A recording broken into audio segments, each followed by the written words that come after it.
Carl, welcome to this week's edition of In the Dugout. We'll start off by wishing you a happy birthday, 48 years young today. Thank you. We'll start off with looking back then, a slightly sour note, shall we say, compared to wishing you a happy birthday. Defeat against Barrow last weekend, a tough one to take given the performance of the side. It gave us all some real positive vibes, I thought. If we can continue on and improve on that performance and get into the 5 and stay in the 5, I think we're a match for anyone. If we keep progressing, listen, it was a great game. It was probably up there with one of the best games we've had this year, performances. The boys defended well. The tenacity in the defence was amazing, and even the Barrow coach has come out and says, if the ground's firm up, and that will be a handful. So it's given us confidence, and it should have given everyone opened some eyes up to think, well, 14-10, low scoring game, but it was a physical game, and we thought if our pack could match them, we may do alright with the backs we have. I thought our pack more than matched them, to be fair, but we lost. But if we can continue improving at the rate we are, there's plenty left in us yet, and there's hope for us. So the challenge now is to continue those performances. I suppose the challenge to the boys is they need to improve on that. If they can do that and then improve on that performance, they've set themselves a benchmark. There's no way we should go under that now, and especially with the importance of the games, there's plenty of fight left in us for sure. I'm come away and I was more than happy with the performance. I was just gutted for the boys that they didn't get what they deserved on the day. Yeah, because the defensive performance was there all game, wasn't it? Particularly in the first half. Got the early try through Brad England and then limited the amount of chances Barrow had. A lot of their last tackle kicks were going over the dead ball line, so a sign of the pressure building from the defence. I think a few of the calls were hard on us.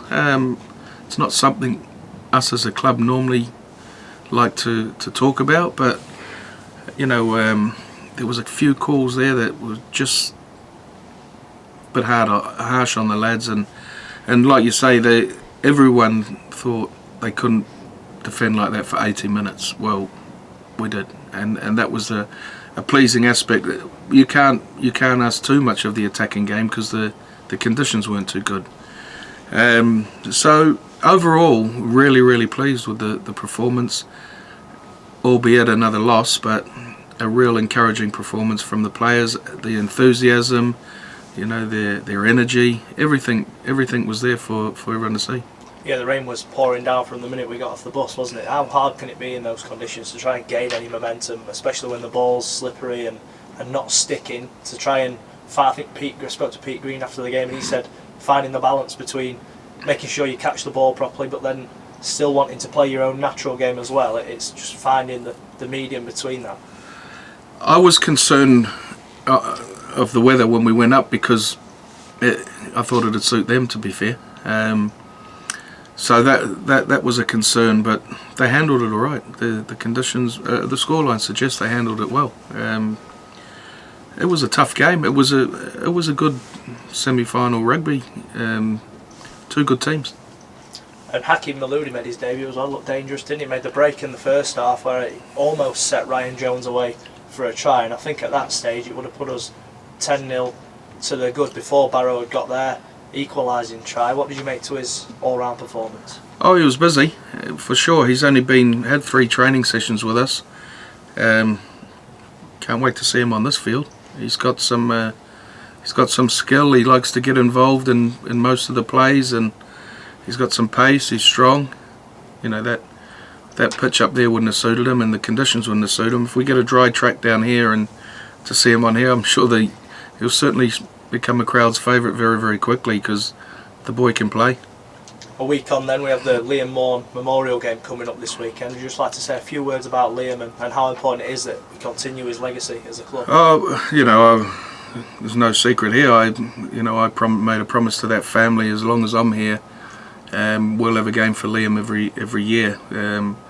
We are pretty close with the family, and for those who don't know, Liam, he lost his life in Afghanistan, serving his country, 18 I think he was, and he was a week away from coming home to meet his newborn son. So it touched us at the time, and it's something that we're always done for Liam. His family's a great family, and like I say, we'll always show our respects to him. And you had the help the heroes thing. We as Doncaster Rugby League said our hero was Liam, so we dedicate the game to him.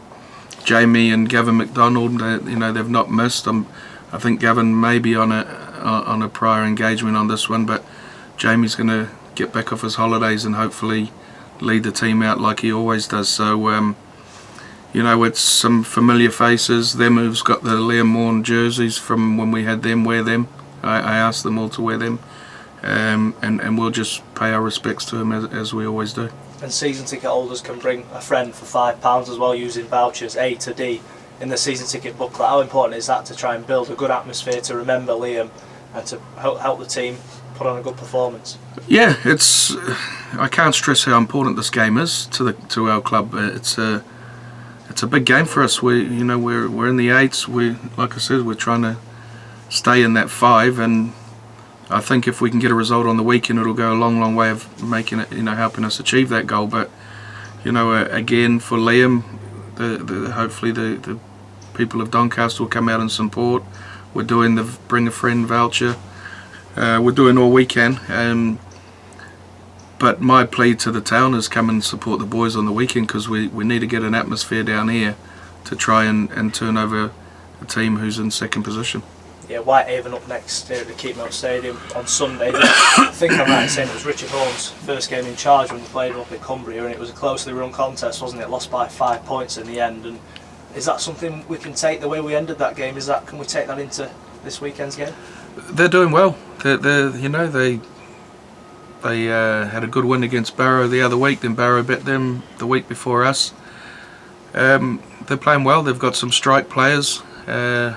But we're at home, and it's our, penultimate game of the season before our last. You like that? I like that word. It's our penultimate game, so we need to win, and we're at home. We've got two more games here. We'll get this Whitehaven game. We're all looking forward to it. The boys were a bit down after, but they shouldn't be, because they give everything at Barrow, and we need to improve on that, and then, like I say, really put a team to the sword, and hopefully it's on the weekend. It's another test against a big Cumbrian side, isn't it? You said that the Middles did well against Barrow. They're going to have to be right on the top of the game to overcome Whitehaven as well. Big, and they'll be a big set. Big, we know that they're a big physical side. If the weather's like this and we can play some rugby, we can maybe move them around a bit. But I'm sure Richard will come up with the game plan. Thanks, Carl. And this week's match day sponsor is IFS Risk Solutions, Mr. Paul Bloor. Appreciate it, mate. Top man. Anyone want any insurance, look up to IFS Risk Solutions, and he'll take care of you.